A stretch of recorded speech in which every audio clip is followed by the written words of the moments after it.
बिस्मिल्लाहिर्रहमानिर्रहीम। अस्सलाम वालेकुम नाज़रीन, आप यूट्यूब चैनल देख रहे हैं। मैं इमरान खान हूँ।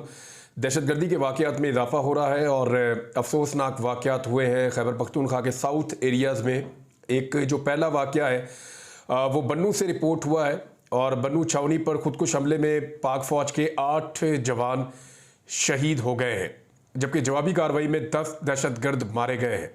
और ये बाकायदा ISPR ने इसके ऊपर एक स्टेटमेंट जारी किया है और उनके मुताबिक 15 जुलाई को सुबह 10 दहशतगर्दों ने, उनका एक गिरोह था, इसने अटैक किया बन्नू छावनी पर और छावनी में दाखिल होने की कोशिश की, जिसे सिक्योरिटी फोर्सेस के एहलकारों ने नाकाम बनाया। 8 फौजी जवान इसमें शहीद हुए हैं और उसके अलावा जो है वो तमाम दहशतगर्द 10 के 10 ये दावा किया गया है कि वो मार दिए गए हैं।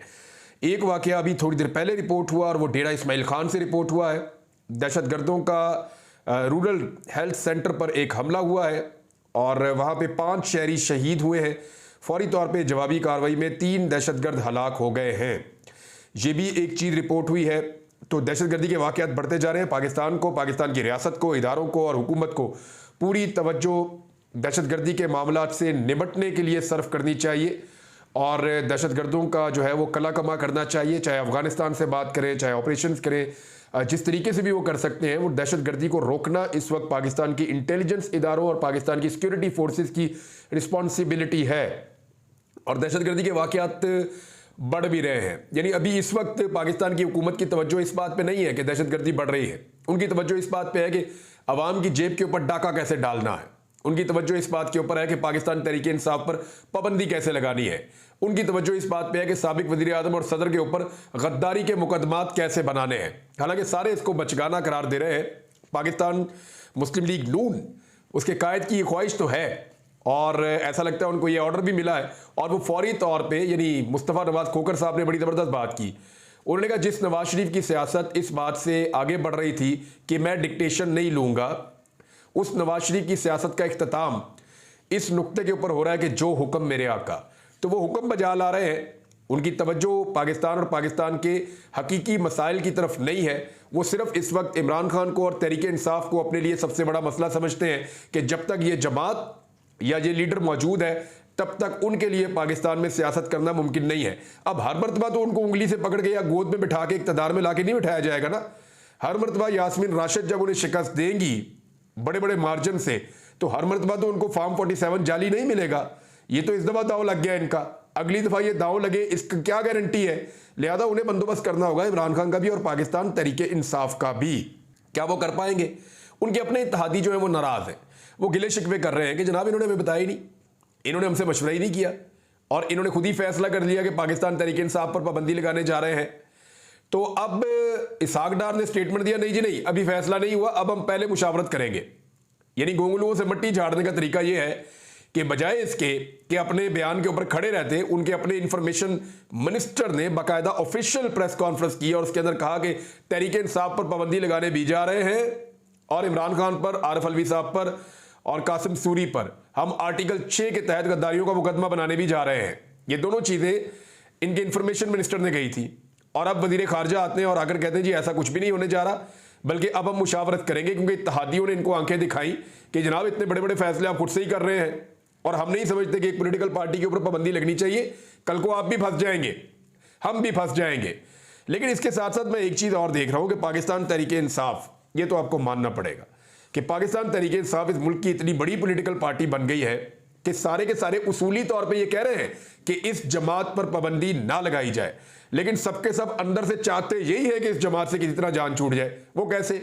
देखिए, सारे ये कहते हैं सियासी जमातों पर पाबंदी लगाना गलत है, लेकिन जी PTI भी तो सियासी जमात बने ना। साथ में ये भी कहते हैं कि PTI भी सियासी जमात बने, हमारे साथ बातचीत करे, हमारे साथ घुल मिल कर रहे, हमारे साथ मुलाकातें करे और जो तरीकाकार हमारा है सियासत करने का, वही तरीकाकार पाकिस्तान तहरीक इंसाफ भी अडॉप्ट करे।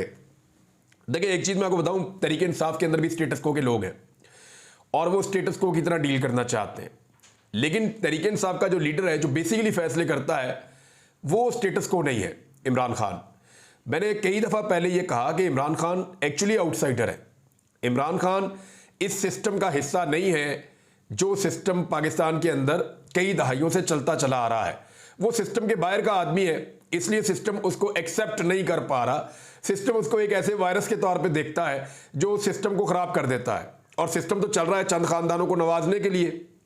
सिस्टम तो चल रहा है, खास किस्म की एलीट क्लास है और खास बड़े बड़े ओहदों पे बैठे हुए लोग हैं, उनके इक़्तिदार के एक मॉडल के ऊपर सिस्टम चल रहा है। तो इमरान खान जब आता है तो वो सिस्टम करप्ट होता है, वो सिस्टम जो है उसके अंदर प्रॉब्लम आ जाती है, वो सिस्टम चल नहीं पाता। तो इसलिए सिस्टम इमरान खान को एक्सेप्ट नहीं कर पाता। वो कहते नहीं हमारे जैसे बनो, जैसी हम पॉलिटिकल पार्टी है वैसे बनो। तो ये वाला गिला सारे के सारे इमरान खान साहब से कर रहे हैं। ये प्रॉब्लम शुरू कब हुई और कैसे हुई, इसके ऊपर डॉन ने एक बड़ा ज़बरदस्त इदारिया लिखा था। और एक्चुअली हुकूमत को जहाँ से परेशानी शुरू हुई थी वो डॉन का एक बड़ा ज़बरदस्त इदारिया है। और वैसे भी जब जजेस ने कहा, जब 11 जजेस ने ये कहा कि पाकिस्तान तहरीक इंसाफ एक पॉलिटिकल पार्टी थी और पाकिस्तान तहरीक इंसाफ एक पॉलिटिकल पार्टी है, तो उसके बाद से खलबली मच गई हर जगह पे।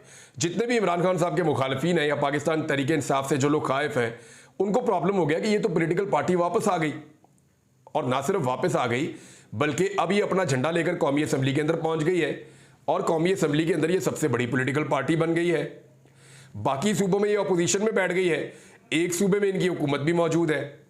तो अब इनके साथ कैसे निपटेंगे? ये तो इमरान खान वापस रिवाइव होने जा रहा है, तो फिर फौरी तौर पे ये फैसला किया गया और इसके ऊपर काम शुरू कर दिया गया। अब इस मौके पर ये स्टेटमेंट इंफॉर्मेशन मिनिस्टर ने क्यों दिया? देखें, एक्चुअली ये दाव ये लगाते हैं, मैंने आपको कल भी ये कहा था कि ये तहरीक इंसाफ पर ना तो पाबंदी लगा सकेंगे, ना गद्दारियों के मामलात के अंदर आरिफ अलवी और इमरान खान साहब को फांसी लगा सकेंगे या कासिम सूरी को। ये दोनों काम नहीं कर पाएंगे। उसका रीज़न है, ये सिर्फ इसलिए आए और इसलिए इन्होंने ये स्टेटमेंट दिए ताकि लोगों की तवज्जो हटाई जा सके। किस चीज़ से तवज्जो हटाई जा सके? ये देखें, इन्होंने रात को फिर डकैती मारी आम आदमी की जेब पे। ये वो शहबाज शरीफ है जिसने दावा किया था कि पेट्रोल 70 रुपए लीटर का बेचना है मैंने। ये वो शहबाज शरीफ है जिसने हुकूमत में आने से पहले, जब इमरान खान साहब की हुकूमत चल रही थी, तो दावा किया था कि इस वक्त पेट्रोल 70 रुपए लीटर बेचना चाहिए और डॉलर जो है वो 100 रुपए का होना चाहिए। लेकिन इस शहबाज शरीफ की हुकूमत आने के बाद डॉलर 300 के लगभग रहता है और पेट्रोल की कीमत के अंदर एक मरतबा फिर, यानी इस एक महीने में दूसरी मरतबा इजाफा किया गया है और बड़ा इजाफा किया गया है। यानी इस वक्त जो पेट्रोलियम मसनूआत की कीमतों में 10 रुपए लीटर तक का इजाफा किया गया और इस इजाफे के बाद जो पेट्रोल की कीमत है वो 275 रुपए से ज्यादा हो गई है और डीजल की कीमत जो है वो लगभग 284 रुपए की हो गई है। तो इस तरह इन्होंने पेट्रोलियम मसनूआत की कीमतें बढ़ा दी। आधी रात को इन्होंने डाका डाला, 15 दिन तक अब ये कीमतें लागू रहेंगी। इन चीजों से तवज्जो हटाने के लिए कुछ और करते हैं। देखिए दाव कैसा लगाते हैं। एक दिन पेट्रोल की कीमत बढ़ती है, अगले दिन बिजली की कीमत बढ़ती है, उससे अगले दिन आटे की कीमत बढ़ती है, उससे अगले दिन चीनी की कीमत बढ़ती है, उससे अगले दिन जो है वो दाल चावल और खाने वाली चीज़ों की कीमत बढ़ती है और अगले दिन जो है वो दवाइयाँ महंगी हो जाती हैं। इस तरह एक हफ्ता पूरा आता है और फिर अगले दिन फिर जो है वो कोई और कीमत बढ़ जाती है। यानी इन्होंने 15 दिन का शेड्यूल दिया हुआ है कि हर 15 दिन के अंदर अंदर आवाम को हर तरह का टीका इन्होंने लगाना है। रोजाना एक नया बजट आ रहा है। ये एक्चुअली दाव लगा रहे हैं हर चीज पाकिस्तान में इन्होंने महंगी कर दी, आम आदमी की जिंदगी अजीरन कर दी है इन्होंने।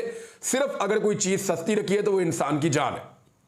इंसानी जान की कोई कीमत नहीं है, बाकी हर चीज की कीमत है। इंसान की इज्जत की कोई कीमत नहीं है, बाकी हर चीज की कीमत है। यहाँ पे खवातीन को उठा के रगड़ा दे रहे हैं। वो सनम जावेद, वो तो शुक्र है इस्लामाबाद में आ गई। इस्लामाबाद में अदालत मौजूद थी, हाई कोर्ट। तो इस्लामाबाद हाई कोर्ट में chief justice Islamabad high court छुट्टी पे थे, इसलिए केस दूसरे जज साहब के पास चला गया, गुल हसन औरंगजेब साहब, और उन्होंने उनको रिहाई आज़ादी दे दी। तो एक खातून को इंसाफ मिला। फिलहाल वो केपी हाउस में उनको वज़ीर आला खैबर पख्तूनख्वा ने गेस्ट के तौर पर रखा है। लेकिन मामला यह है कि उनको तो आज़ादी मिल गई, बाकियों का क्या बनेगा? आलिया हमजा अभी तक जेल के अंदर बंद है और वो नाकर्दा गुनाहों की सजा काट रही। पाकिस्तान तहरीक इंसाफ का मानना है कि वो तो बेदरद खातून है, वो तो ऐसी चीजें करती भी नहीं है। यास्मीन राशिद साहिबा, जिनकी वीडियो मौजूद है, वो चिल्ला रही है, लोगों को रोक रही हैं कि वायलेंट नहीं होना।